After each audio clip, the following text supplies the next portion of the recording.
Hello, everyone. In this short presentation today, I'm going to provide you an update on the exciting or hopefully exciting science case for BECS related to multi-messenger studies of neutrino-associated blazars. You would not have guessed it from the title of the talk, I guess, because the title is talking about the looking in the jet cone of an AGN, but you will understand everything if you stay with me for the next 10 minutes. You have heard from Michael Johnson today in the introductory, in this wonderful introductory lecture, right? That one of very exciting targets for BECS is the Blazar 506 plus 056, which is the first extragalactic object associated with high energy neutrino. It is still called a neutrino candidate association, right? Because it was associated with a significance on the level of 3.5 sigma. So here in this presentation, I will share with you our recent findings related to blazars and if they are or are not related to neutrinos. All right, why do we care about neutrinos? So because we care about learning, we are interested to learn if active galaxies can accelerate massive particles. And if they can, how do they do it? We do have indications of efficient acceleration. I like to refer to early results by RadioAstron, which has discovered extreme brightness of blazar cores, which is an indication of efficient acceleration, and the IceCube result related to neutrinos. Why? Because neutrinos is probably the best smoking gun of a particle, of a proton accelerator in the universe. Okay, so what do we know today? With several neutrino telescopes, they have confirmed space origin of high energy neutrinos. I'm talking about energies on the level of 100 TeV up to several PeV, even hundreds PeV since recently they came Internet result. And the only way to generate neutrinos is from an interactions which involve highly relativistic protons. Sources are still strongly debated, and among them there are active galaxies, our galaxy, gamma ray burst, we discuss cosmogenic neutrinos, you name it. And just to give you within just one sentence an understanding of the current situation with active galaxies, the fraction of high energy neutrinos from the universe which is generated by active galaxies is estimated today to be between 2% and 50%. So you get an idea. It's almost whatever. And as of today, we have indications that both blazars and Seyfert galaxies potentially might be sources of high energy neutrinos with different proton acceleration mechanisms.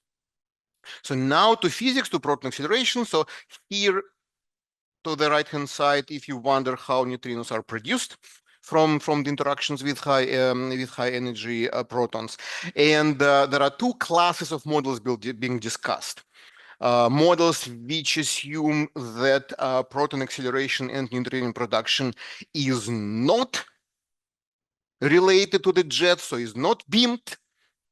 And most probably, so if this is the case, and this is being discussed for Seyfert galaxies, then protons are accelerated in corona through magnetic reconnection, and neutrinos are produced over there.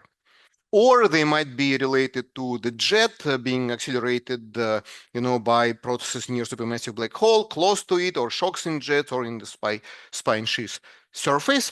So this is what we want to understand in the future. To address the question if neutrino-associated blazars are beamed, we have studied a sample of blazars which we have observed by the Mojave VLBA program over the last several decades. So for them, we have estimates of the Doppler boosting Lorentz factor viewing angle of their jets. And so we can ask the question if blazars which are positionally associated with high energy units on the sky are on average, more highly beamed or not. And when I'm talking about positional association, I need to remind you that the typical errors of high energy neutrino localization on the sky is on the level of 1 degree. So we are not doing truly well here. But these are our first results published several weeks ago in a paper by Sasha Plavin and colleagues. I think that Sasha is here. And here you can see, so the cumulative histograms for the Doppler factor, Lorentz factor viewing angle.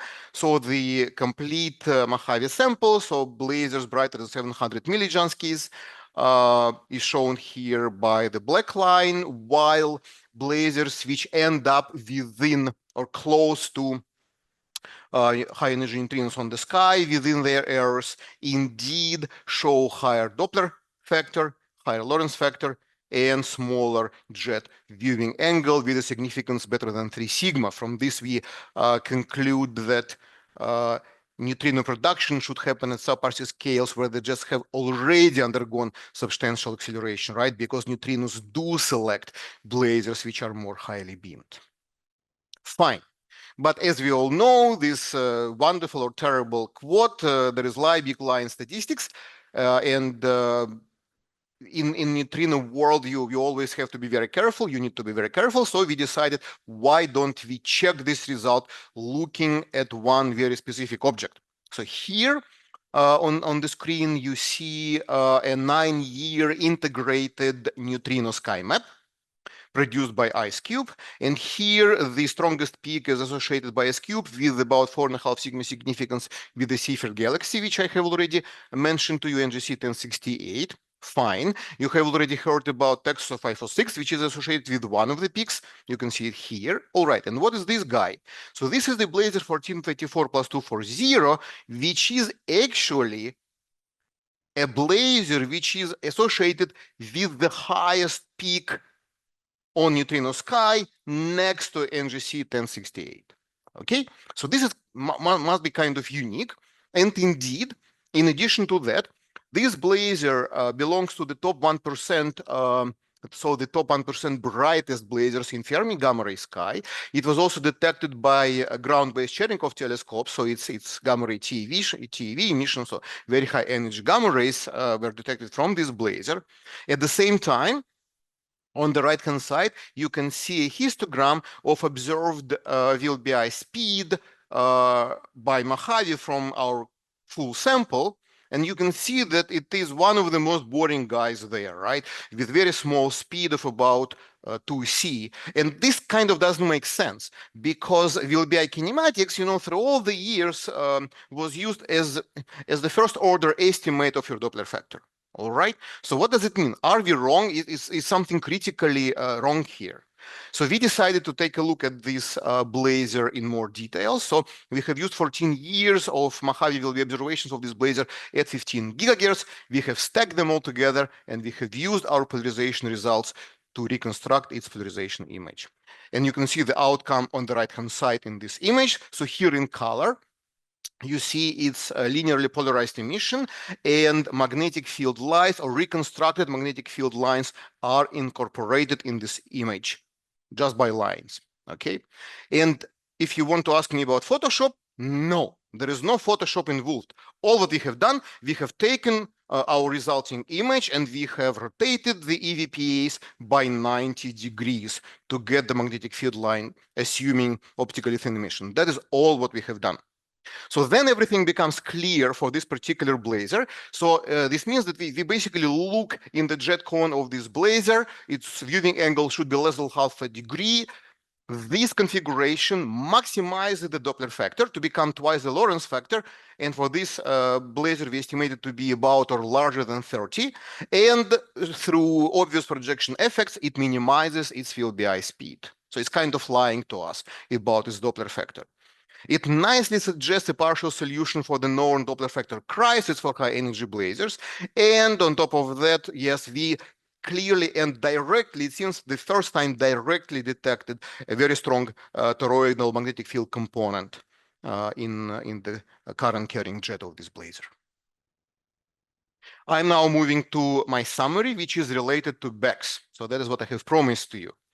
So we believe these results, and both of them were published over the last couple of months, do confirm that AGN or radio-selected AGN, VLBI-selected AGN are confirmed as neutrino emitters.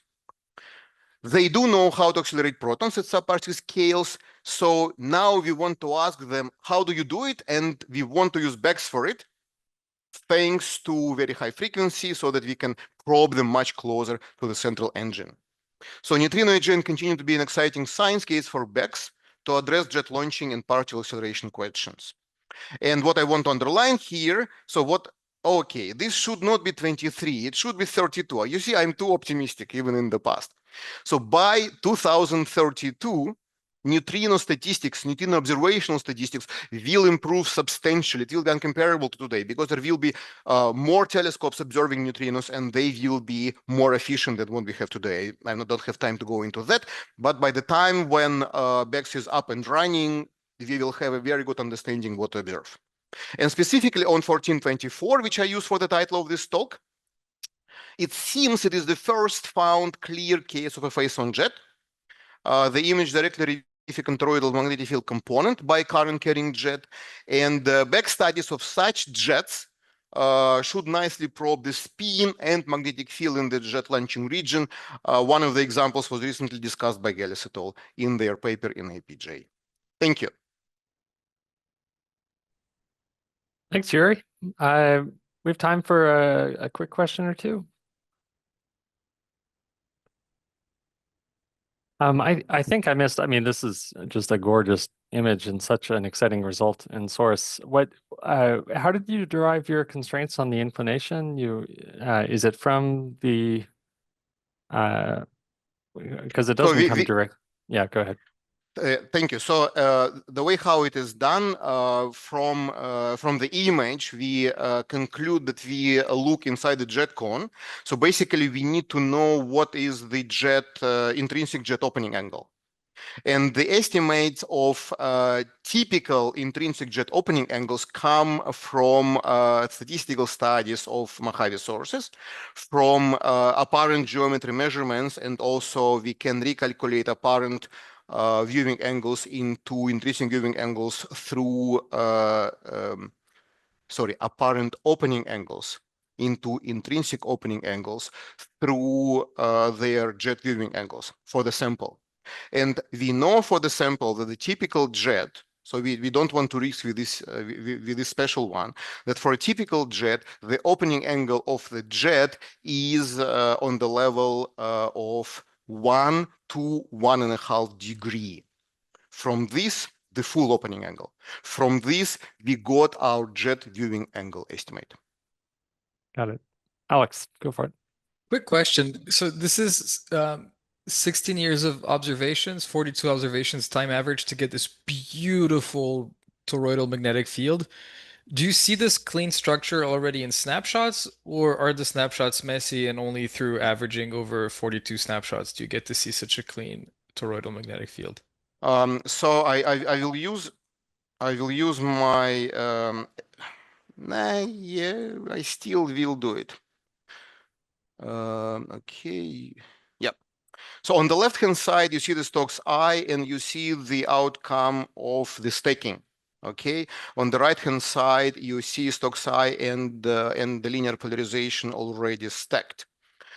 So what we see from every individual epoch, we have indications of this EVPA structure going out, like whatever you call it, sun lights. I don't remember the English words. We do have for individual images indications of, you would call it a counter-jet emission, but it is not. We do see indications of the emission from the other side of the jet. However, we would make a conclusion that this emission is significant only after we stack. So that would be the answer.